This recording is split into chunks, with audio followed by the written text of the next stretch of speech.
Bueno, es interesante lo que lo plantea Alejandro, ¿no? Que hay que acorralar al poder, hay que cuestionar al poder como norma. Salvo para Zaffaroni, ¿no? Que acaba de decir, y en un ratito lo vamos a contar, que los medios animales, no me acuerdo, nos calificó todas estas cuestiones. Digo, porque ahí también aparece, vuelve a aparecer aquella cosa que vos mencionabas de un pasado que vimos, ¿no? De los que criticar es prácticamente ser desestabilizante, ¿no?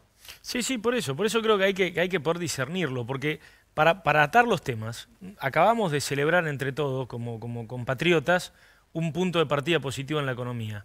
Con este nivel de juegos de suma cero, en donde nos anulamos mutuamente y no reconocemos matices, no hay futuro posible a partir de este punto de partida. Es volver a lo mismo.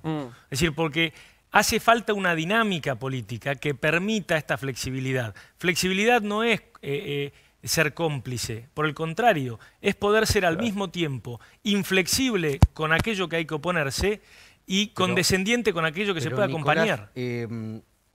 ¿Vos no creés que para que haya algún tipo de lógica de acuerdo, de debate, no se necesita también autocrítica? Lo que pasa con Juntos por el Cambio muchas veces no es que se ponen en un lugar como si no hubieran gobernado 4 años. Cuando Prat Gay hoy critica duramente el acuerdo, no hacen ningún tipo de autocrítica de lo que Juntos por el Cambio hizo para aumentar, para multiplicar la deuda que tiene la Argentina. ¿No te parece que esa falta de autocrítica, que no te la hago personal, por eso, porque sé que sí me parece, la respuesta es sí. Tu sector fue uno de los primeros que pedía autocrítica y por eso les pegaron una patada en el trasero? No, pero la respuesta es sí, y como nunca es lindo hablar de uno mismo, también es cierto que otros referentes económicos de la misma talla que Alfonso, como Toto Caputo, como Hernán Lacunza, salieron en una línea distinta. Entonces, y yo no digo que esto sea fácil, ni digo que sea unánime de ambos lados. Obviamente que estas tensiones existen. Lo que digo es que hay que hacer un ejercicio, porque no es... en los sistemas bipartidistas más consolidados y distintos, presidencialistas como Estados Unidos, parlamentaristas como Gran Bretaña, existe una dinámica de coalición a priori a las elecciones. Las elecciones dirimen quién conduce, pero después no arranca un juego de suma cero, arranca un juego colaborativo en donde hay cuestiones de durísimas discusiones, pero en donde se considera preestablecidamente que hay una mayoría a veces más débil, a veces más estable, entre ambos espacios, que acá nunca se da. Y a eso tenemos que caminar. ¿Eso qué significa? ¿Un gran partido, que somos todos cómplices, traidores? No, igualmente, eso es inmadurez política. Luis, acá lo que significa es que tenemos que aprender a cooperar. El tema de la deuda, ha habido claramente en este punto una política de Estado. El gobierno ha negociado duro, porque obviamente se podría haber cerrado en 10 minutos si firmabas un cheque en blanco. Decía, bueno, poner el número a los acreedores y eso hubiese cerrado la renegociación muy rápido. $92 pedían por cada arrancamos 100. de 37, ofrecíamos 90 y pico pedían, ¿no? Hubiese sido todo mucho más rápido. Argentina pagó costo durante este tiempo, vino la pandemia y demás, pero aguantó hasta llegar a este momento poder cerrar. De hecho, el principal hacedor de la deuda de Macri, 70.000 millones de dólares, que es el ex ministro de Finanzas, Luis Caputo, celebró como un gran acuerdo. No sé si está demasiado eufórico Caputo, porque verdaderamente ha sido exacerbado su euforia respecto a este cierre del gobierno de Alberto Fernández, pero fue el hombre de máxima confianza de Macri, que le emitió del primero al último bono que emitió Mauricio Macri, porque en enero de 2018, cuando se cerraron los mercados, no se emitió más deuda bajo legislación extranjera ni deuda en dólares bajo legislación local. Ahora, lo que quiero decir es que el gobierno, pese a esa actitud dura, que también tuvieron Cristina Kirchner y otros dirigentes del oficialismo, tuvo una línea abierta de negociación muy importante. Con el ministro Guzmán, que hay que reconocer que planteó una nueva formulación, esto de despejar fuertemente todos los vencimientos, es decir, que Argentina no tenga casi que pagar durante 5 años. Con Sergio Massa, hoy salieron a elogiarlo distintos fondos de inversión hablando de Sergio Massa, no sé si lo favorecen dentro del gobierno o no, diciendo que había sido un canal de negociación político abierto. Totalmente. Y con toda la oposición. Acá hubo un acuerdo con Larreta, con Morales, con toda la oposición política, que van a votar unánimemente la legislación en dólares bajo legislación local y que firmaron un acuerdo de apoyo a la propuesta argentina, lo hicieron los 24 gobernadores. Pero ahí vos introducís el tema de lo que pasa dentro del gobierno, la coalición gobernante. Hay un Massa que dice una cosa, que se desmarcan un montón de cosas, hay un sector que es Cristina y Máximo por otro lado, hay un albertismo. Digamos, el gobierno que odia el verbo relanzar, me parece que se quiere relanzar ¿Vuelve a tirar un poco de fuego a la interna que hay en la oposición? Sí, por supuesto, el gobierno juega con las diferencias que hay en la oposición, un poco se lo comentaba a Massot. El gobierno plantea 3 oposiciones o está muy cómodo con estas 3 oposiciones. Por un lado, Mauricio Macri, que como comentábamos con Javi, primero habla de oponerse a la reforma de la Corte, después se sube a un avión, se va a París, se queda en Francia. No me hagan hablar. Una frase. No me hagan hablar. Mauricio en Saint-Tropez. Me parece que le damos demasiada relevancia. El expresidente y el No, jefe de la oposición pero, apenas. pero Luis, pero si ya sabíamos que asumía un cargo en la FIFA hace 4 meses. ¿Qué pensamos? ¿Que lo iba a manejar por Zoom? Saint-Tropez. Naturalmente. Saint-Tropez hasta pero- septiembre. No, está bien. Pero ¿por qué le damos tanta importancia a la vida privada de un expresidente? No Bueno, no pero entiendo él no con se toda la... corrió. Quiere ser él líder no de se la corrió. oposición. Claro. ¿Pero quién dijo Massot. eso? ¿Pero quién dijo eso? Pero él ¿Lo no dijo se corrió, él apuesta Bueno, a mantener No la sé. centralidad. A veces siento que lo estamos poniendo nosotros en un lugar en donde él no dijo todavía que quiere estar. Entonces peguemos la vuelta. Para vos. Ya está. No dije eso tampoco. Vos me preguntaste que dé una opinión respecto de Sí. a dónde está Mauricio Macri hoy. Yo creo que yéndose a París como se fue ahora, renunció tácitamente a ser el jefe de la oposición. ¿Está mal lo que digo? Creo que es demasiado terminante. Está bien. Bueno, Mauricio Macri que está en Saint-Tropez. Los otros frentes. Sí, que es el que quiere el gobierno en el centro. Así como en su momento Macri quería a Cristina Kirchner en el centro de la cancha. Bueno, después también no le fue.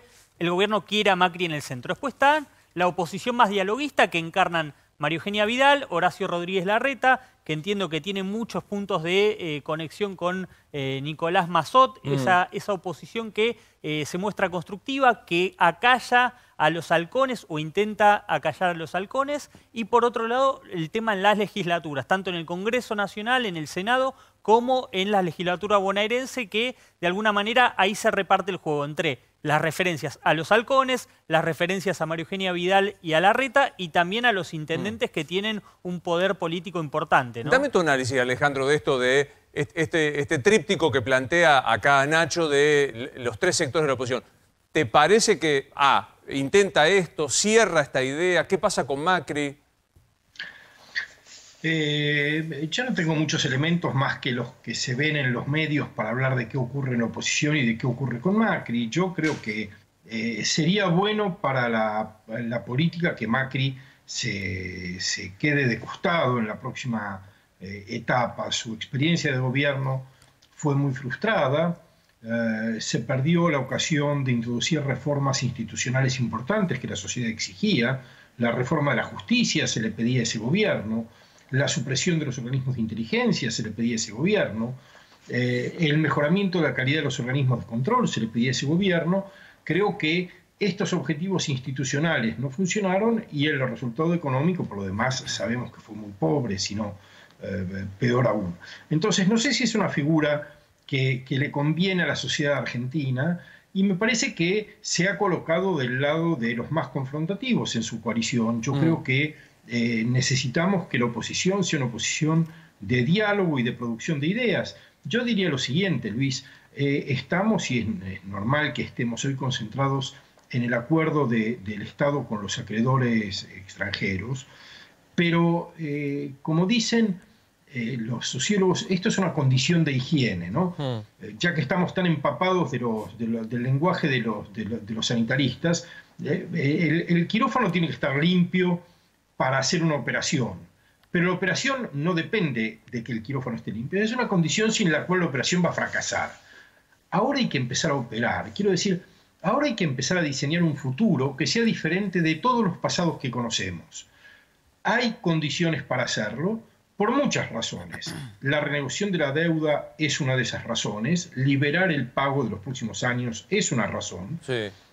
El ajuste de precios relativos que introdujo la crisis de la pandemia también puede ser considerado una oportunidad, pero lo que hay que hacer es tener un diseño de patrón de desarrollo que permita a la Argentina salir de la oscilación entre un dólar barato que satisfaga la demanda de ingreso de la sociedad y de consumo de la sociedad, pero provoque crisis externas, o un dólar alto que permita el desarrollo económico y que genere insatisfacción social. Sí, Paulino. Hay que encontrar alguna forma de que el país avance sin caer una y otra vez en este ciclo que cada vez se produce en periodos más cortos. Claro. Alejandro, Alejandro, ahora hay que empezar a trabajar.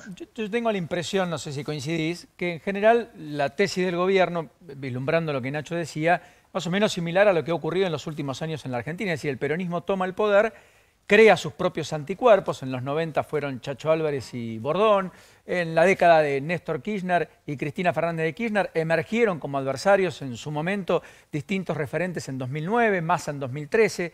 Es decir, crea el oficialismo y la oposición. Y eso es lo que hace el Frente de Todos inteligentemente.